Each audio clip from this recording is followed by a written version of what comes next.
Imagine clicking save on, a massive business critical file. Right. You watch that little Microsoft 365 sync icon spin in the corner of your screen, and as soon as it turns into that solid green check mark, you just assume that file's protected forever. Yeah. It's an incredibly comforting illusion, honestly. Exactly. I mean, we all buy into it. You feel like you've just uploaded your professional life into this impenetrable fortress in the sky. But today, we are going to look at why trusting that little spinning icon is actually a massive operational risk.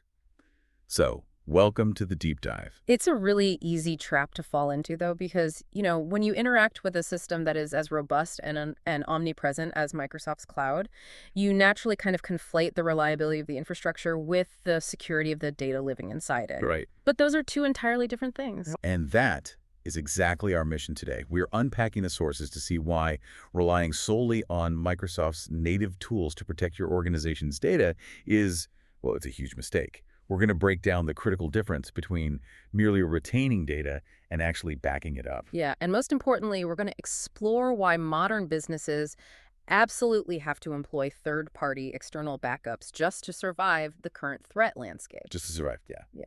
So to get to the bottom of this, we need to understand the fundamental architecture of cloud services, starting with what is called the shared responsibility model. Right, and this isn't some secret, right? Microsoft outlines this very clearly in their own documentation. They are responsible for the platform. So they handle the physical data centers, the hardware, the network controls, and just ensuring the service is actually online and accessible. So they keep the lights on. Exactly. But you, the customer, you own your data.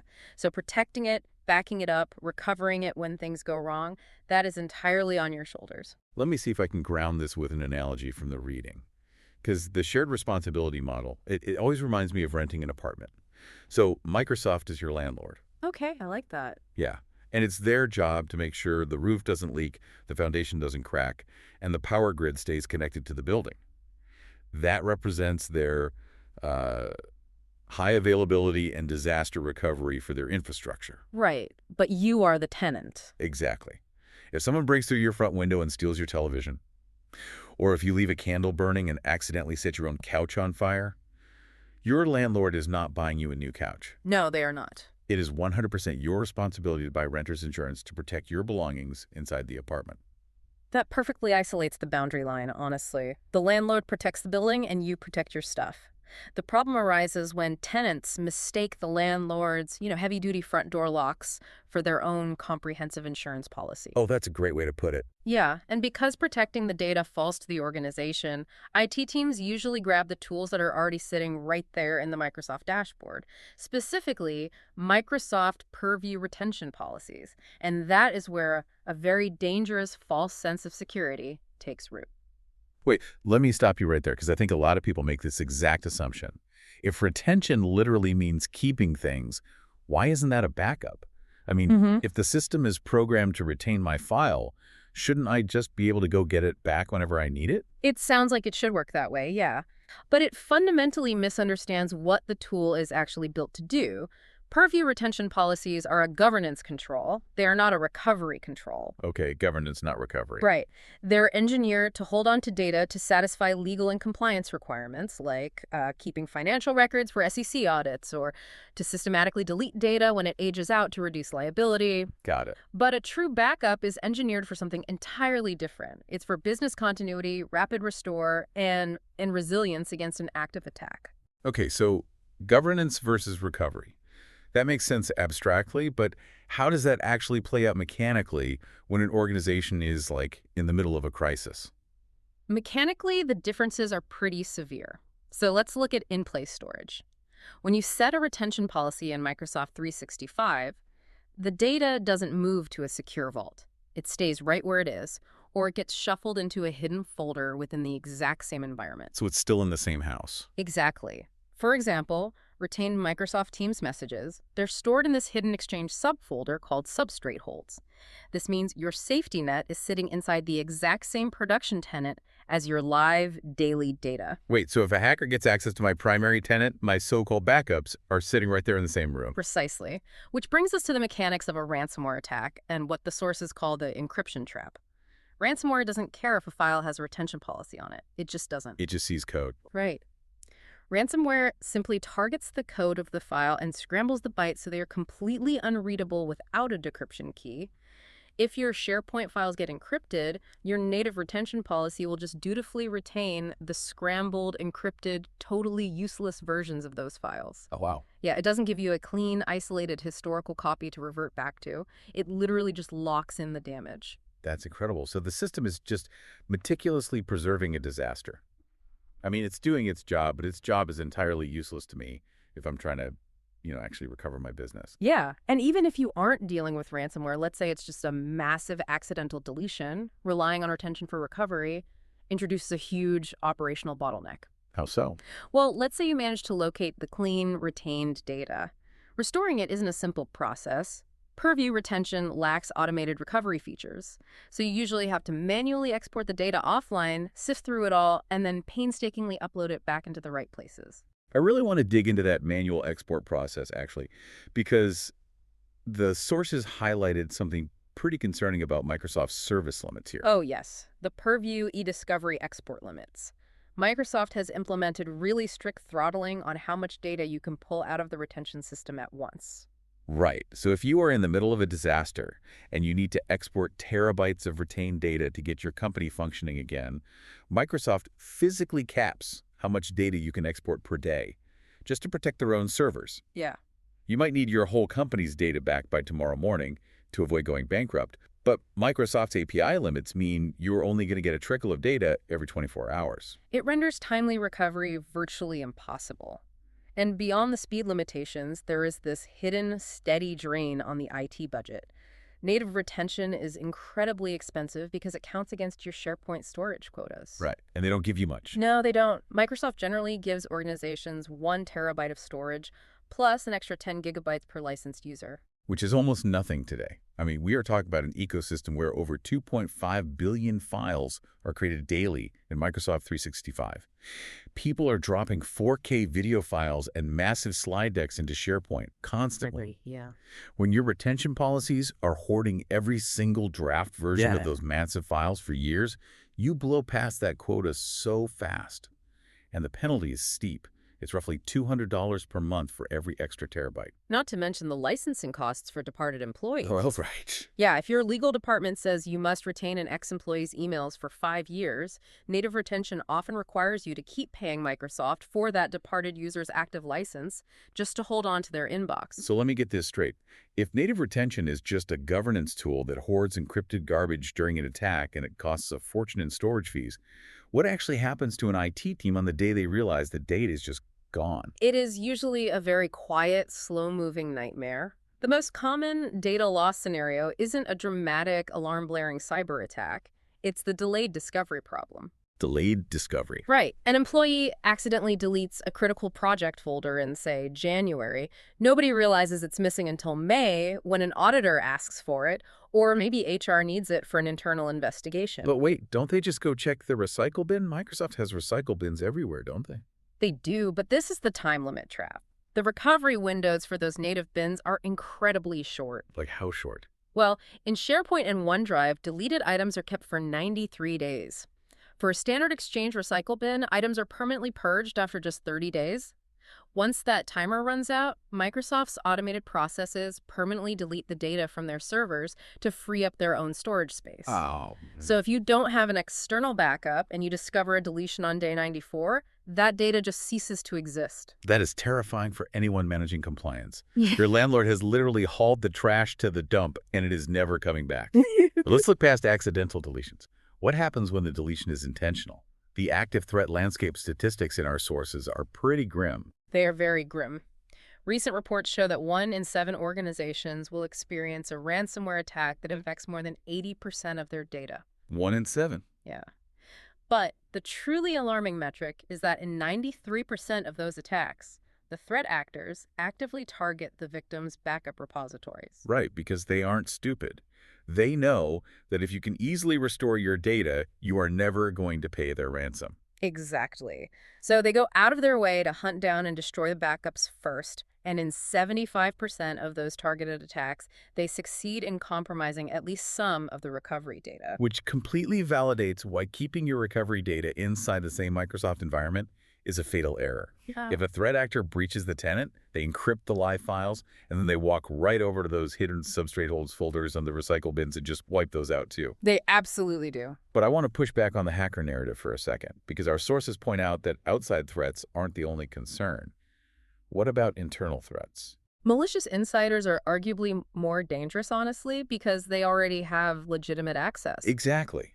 If a senior IT admin goes rogue, or if their specific account gets compromised by a phishing email, they don't even need to write complex ransomware code. They already have global admin privileges. Right. They can just delete a critical SharePoint site, walk into the second stage recycle bin, and hit delete again, a double deletion. They can permanently wipe out 10 years of a company's intellectual property in about 45 seconds using Microsoft's own interface.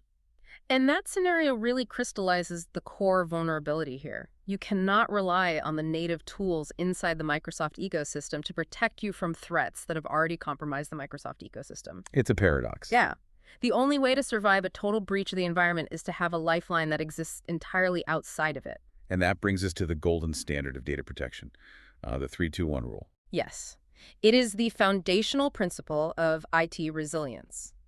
To truly protect an organization, you must have 3 copies of your data stored on 2 different storage media, with at least 1 copy stored off-premises. Right. But in the era of cloud computing and SaaS platforms like Microsoft 365, off-premises doesn't necessarily mean, a tape drive and a salt mine anymore. It means completely outside the Microsoft trust boundary.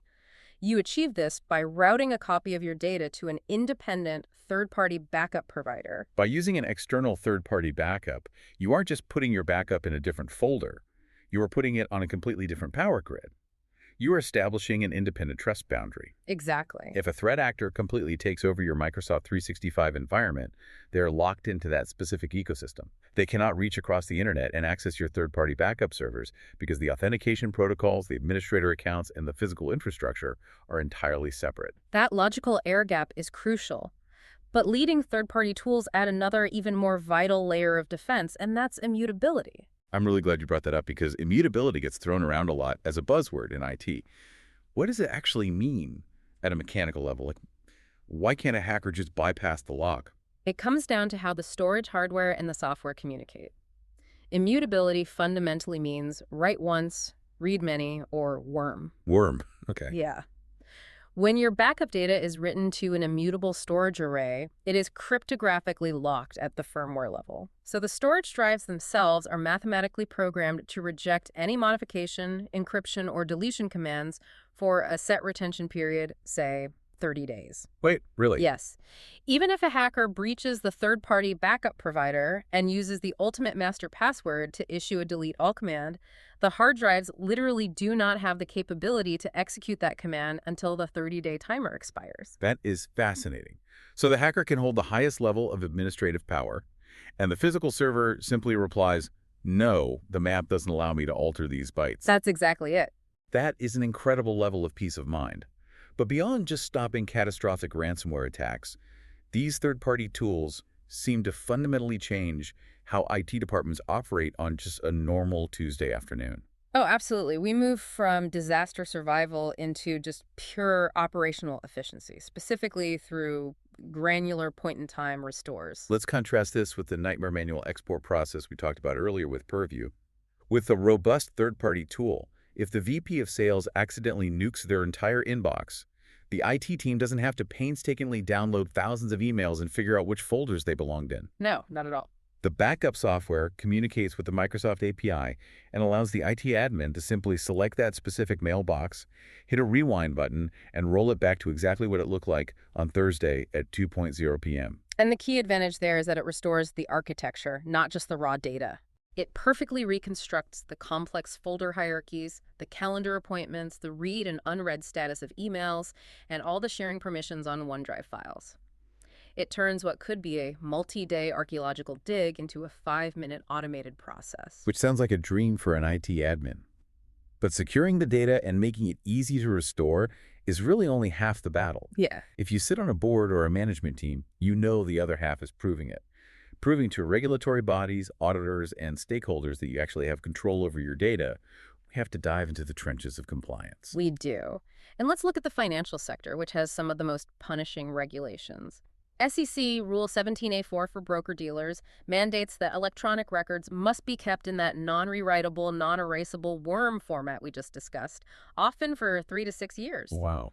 Microsoft does offer a feature called Preservation Lock to try and meet this standard natively, and once it's turned on, nobody in the organization can turn it off or make the policy less restrictive.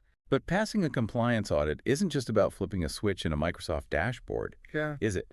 To get a real sense of what happens when the auditors actually show up, we dug into discussions from IT professionals on Reddit. These are the engineers actually sitting across the table from auditors during SOC2 and ISO 27001 reviews. Right. And SOC2, for anyone unfamiliar, is essentially an incredibly rigorous audit that proves an organization securely manages its data to protect the interests of its clients. And I mean, the overarching theme from those Reddit discussions is incredibly insightful. Auditors prioritize policy over technology. Wait, let me make sure I'm understanding this right. You're saying a SOC2 auditor doesn't walk into a server room and demand you use a specific enterprise-grade backup software? Exactly the opposite. SOC2 doesn't mandate magic software. It mandates that you rigorously adhere to your own stated policies. The auditor looks at your official disaster recovery documentation. If your company policy dictates a recovery point objective, an RPO, which is how much recent data you are willing to lose of 24 hours, the auditor simply asks you to prove that you meet it. You have to show them the system logs, the backup schedules, and the results of your routine test restores, demonstrating that you are consistently capturing the data every 24 hours. The standard is just doing what you promised. If you were listening to this and you helped draft company policy, this is the exact trap you need to avoid. Often, business leaders who aren't in the technical weeds will draft a policy demanding a 15-minute recovery time objective, or RTO. They want the entire cloud infrastructure back online, fully functional, 15 minutes after a disaster. Yeah, which sounds great on a slide deck. Right. But the IT professionals in the trenches are sounding the alarm because in the cloud, claiming a 15-minute RTO for terabytes of data defies the laws of physics. It is a complete fantasy, and it all comes down to a mechanical reality called API throttling. Let's walk through that. Let's say the absolute worst happens. Your Microsoft tenant is wiped. You have your clean, immutable third-party backups, and you hit restore. You are trying to pump terabytes of data back into the Microsoft 365 environment.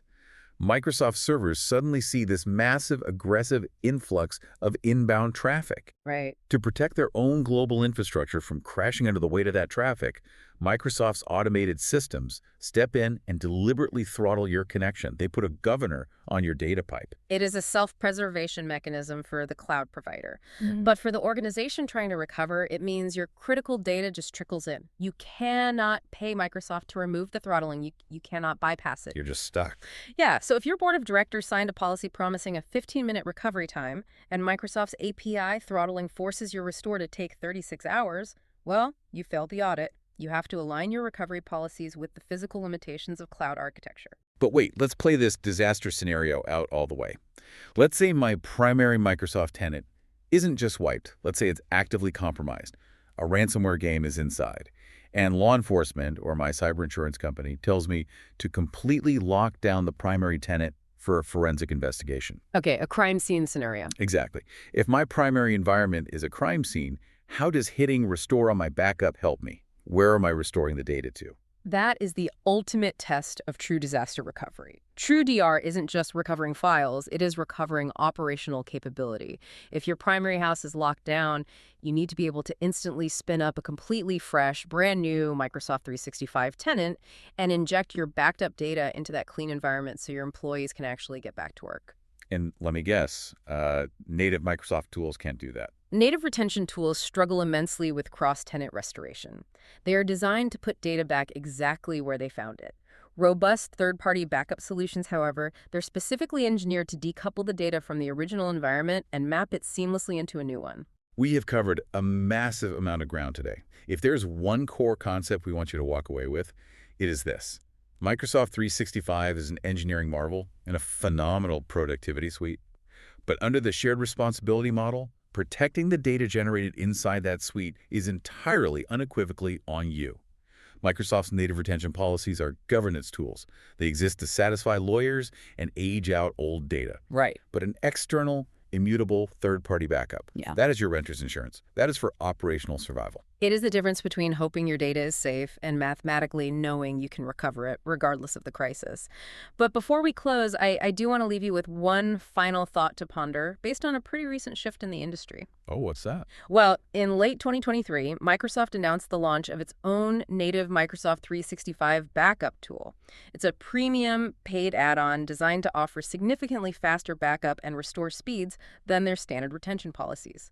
On the surface, it sounds like Microsoft is finally offering a true native backup. I feel a very large but coming. The catch is foundational. To achieve those incredibly fast restore speeds, this new premium backup tool stores the backup copies inside the exact same Microsoft 365 trust boundary as the live production data. It leverages the speed of the internal network, which is why it's so fast, but it completely ignores the fundamental premise of the 3-2-1 rule. It does not provide an independent, isolated trust boundary. So we're right back to where we started. I want you to really think about this dynamic. If the infrastructure provider is selling you a premium backup solution, but that backup lives inside the exact same house it is supposed to be protecting, are you really safe from a catastrophic house fire? Exactly. If the roof collapses on the primary data, the roof collapses on the backup data. Don't trust your survival to the landlord's internal systems. Get your own independent insurance. Protect your data independently. The survival of your organization really just depends on it. Thanks for joining us on this deep dive. Stay curious, make sure your backups are air-gapped, and we'll catch you next time.